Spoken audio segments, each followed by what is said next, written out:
That's how the other teams usually feel against you guys. How satisfying is it, over the last 6 weeks you've done a lot of work on the practice court. How satisfying is it to see it all come together for the first match of the season like this? Yeah, really exciting, and I feel like I can play even better too, which is even more exciting. So yeah, it's always tough starting the first match of the season, especially against an opponent like her and someone who played yesterday and as a great talent and the underdog in this scenario. But I'm really happy with how I managed all those emotions. Coco Gauff just walked into the United Cup and reminded everyone why she's the most dangerous player on tour right now. Her opening match wasn't competitive. It was a public execution. 57 minutes, complete domination, and a casual comment that she can play even better. Aryna Sabalenka just watched this happen and probably spit out her coffee. The Australian Open is 3 weeks away, and someone's #2 ranking is in serious trouble. Is Aryna Sabalenka in real danger of losing her spot to Coco Gauff this year, or is this just early season hype? Share your thoughts below. All right, let's address the elephant in the room. Coco Gauff just destroyed Solana Sierra 6-1, 6-1 in 57 minutes at the United Cup, and that performance should have every top player on tour feeling a little uncomfortable right now. But nobody should be more concerned than Aryna Sabalenka. Because what we just witnessed wasn't just Gauff winning a match. It was Gauff announcing that she's coming for everything Sabalenka has worked for.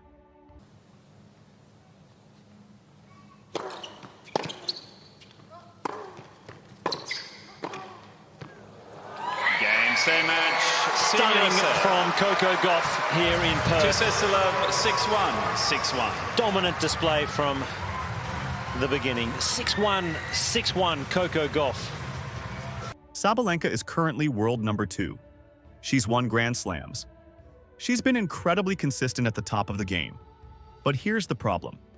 Coco Gauff is 21 years old, hungry, and just showed up to start 2026, looking like she spent the offseason training with superheroes.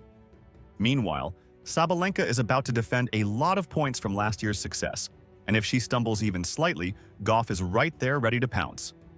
Hi Coco, Ben Smith from West Australian. Another strong year on tour for you. As you enter 2026, what do you think is what's the next step in your evolution, looking like?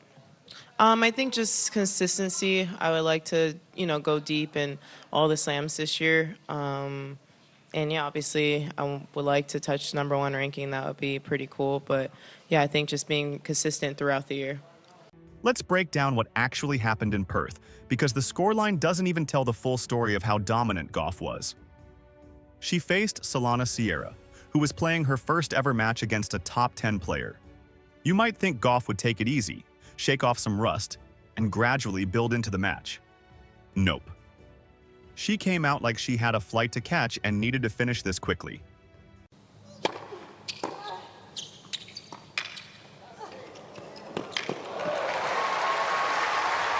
Gauff raced to a 5-0 lead in the first set with aggressive returns and rock-solid serving. Sierra managed to win only 7 points on her own serve in that entire opening set. 7 points. That's not tennis, that's target practice. Gauff saved 2 break points and then sealed the set in 30 minutes, after a brief wobble with 2 double faults. Even when things got slightly messy, she immediately regrouped and won 4 straight points. That's the mark of someone who's mentally locked in. The second set was more of the same. Gauff maintained her undefeated singles record at the United Cup by breaking Sierra repeatedly while facing basically no resistance. This was a double breadstick victory, as close to a double bagel as you can get without actually achieving it. For Sierra, this was probably a traumatic experience. For everyone else on tour, this was a warning shot.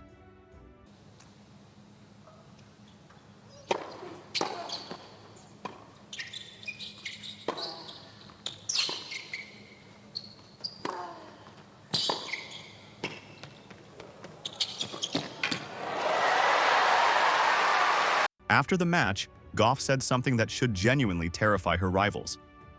"I feel like I can play even better too, which is even more exciting." Let that sink in. She just won 6-1, 6-1 in under an hour, and her reaction is that she can play better. That's not arrogance. That's a player who knows she hasn't even reached her peak yet. That's the most dangerous type of competitor. Now let's talk specifically about why this is bad news for Aryna Sabalenka. Sabalenka has had an incredible run over the past couple of years. She won the Australian Open and has been consistently reaching the later stages of Grand Slams. Her power game is probably the most intimidating in women's tennis right now. But power alone isn't enough when you're facing someone who has the speed, defense, and mental toughness that Gauff possesses. Congratulations. It was a tough scenario for you guys coming in, but you handled it so well. You know, love won in the tie, but you made it look very simple. How happy are you with the level that you showed tonight? Yeah, I'm really happy. It was a little bit of pressure. Last year I was so used to starting first, so I felt like it's a little bit harder. But then when you're starting down 0-1, it's like a mental, I can't cuss, so mind bleep. But yeah, I'm really happy with how I played today. So hopefully we can continue this into the next match. Gauff has the perfect game to neutralize Sabalenka's weapons.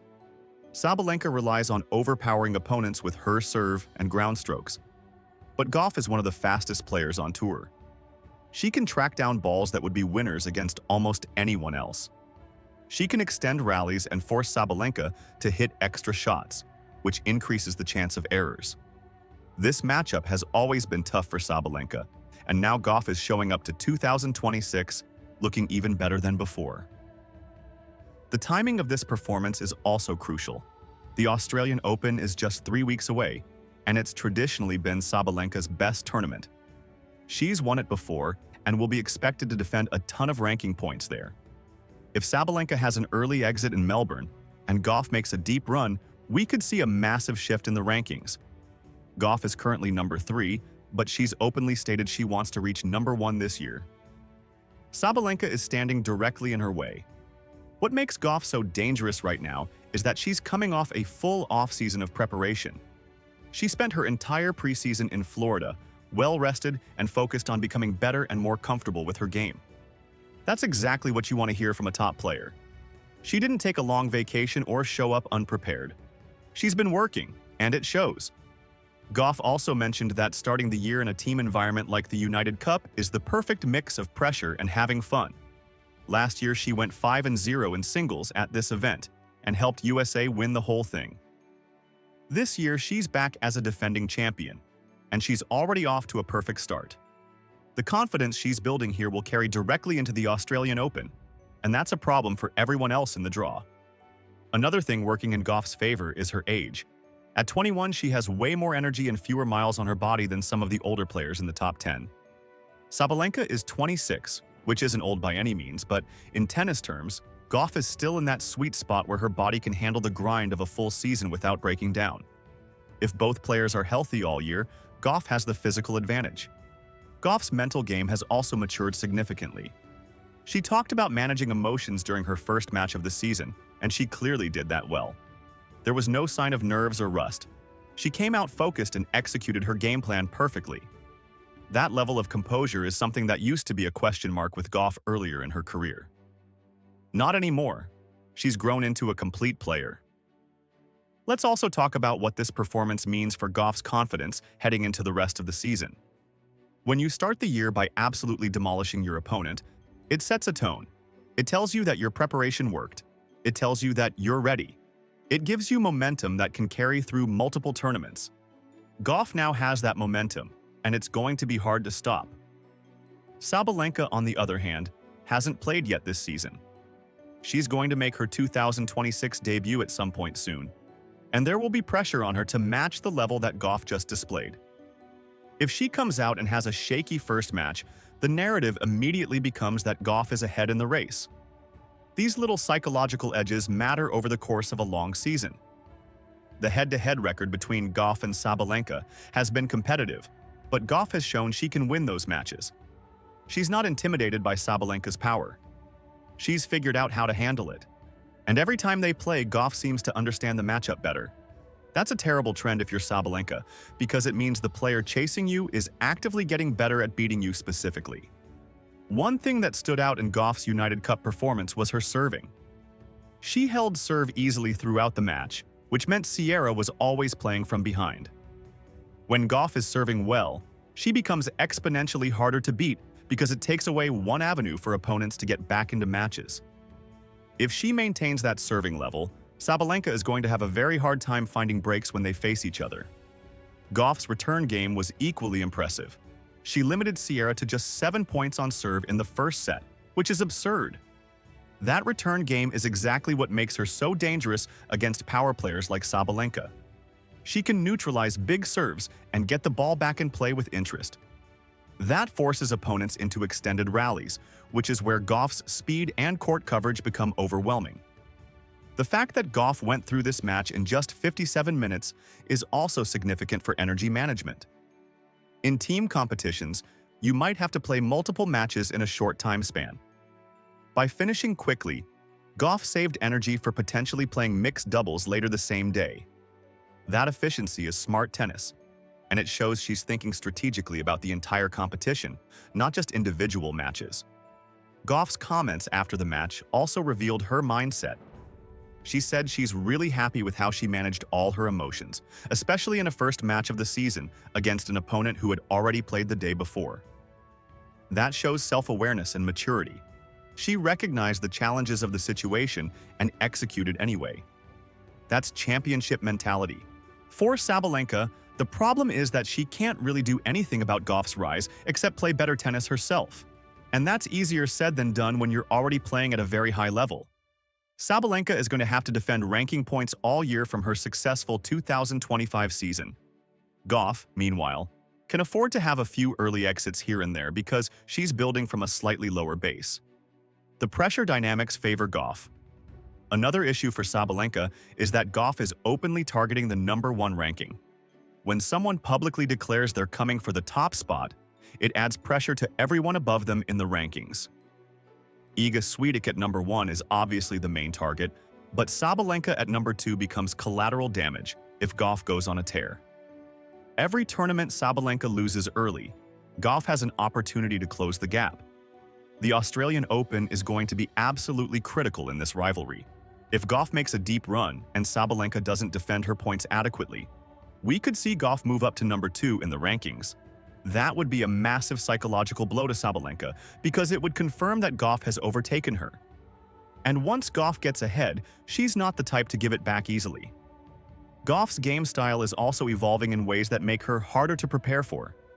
She's added more variety to her shot selection. She's improved her net game. Her forehand, which used to be a slight weakness, has become much more reliable. Sabalenka can't just game plan for one version of Gauff anymore. She has to prepare for a complete player who can beat you in multiple different ways. The mental warfare aspect of this rivalry is also interesting. Gauff showing up and dominating her first match of the year sends a message to everyone in the locker room. She's ready, she's confident, and she's not backing down from anyone. Sabalenka has to see that and respond. She can't afford to have a slow start to the season because Gauff is already in mid-season form. What's also scary for Sabalenka is that Gauff has room to improve. She's 21 years old and still learning. Her best tennis is probably still ahead of her. Sabalenka, at 26, is likely at or near her peak. That means the trajectory favors Gauff over the next few years. Even if Sabalenka holds her off in 2026, the long-term outlook suggests Gauff will eventually surpass her. The consistency factor is also huge. Gauff talked about wanting to be consistent throughout the year and go deep in all the Grand Slams. If she accomplishes that, Sabalenka is in trouble. Because Sabalenka, for all her talent, has had some inexplicable early exits in tournaments where she should have gone deep. If Gauff is consistently reaching semifinals and finals while Sabalenka has a few bad losses, the rankings will shift quickly. Gauff also has the advantage of being incredibly popular and marketable. She's got massive sponsorship deals and a huge fan base. That creates a positive feedback loop where the more successful she is, the more support and resources she gets, which makes her even more successful. Sabalenka doesn't have that same level of off-court momentum, which matters more than people think. The fact that Gauff is defending champion at the United Cup and came back looking even better than last year is also significant. Champions who return and play even better are terrifying.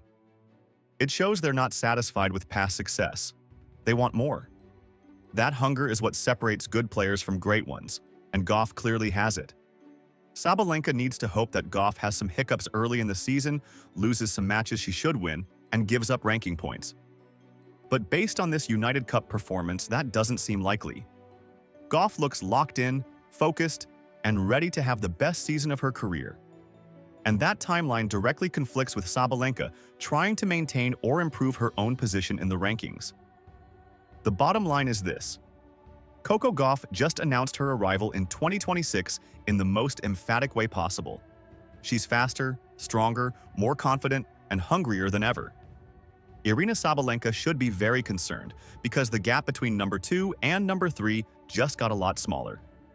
And with Gauff openly stating she wants number 1, Sabalenka is caught in the crossfire of someone else's ambition. That's a dangerous place to be.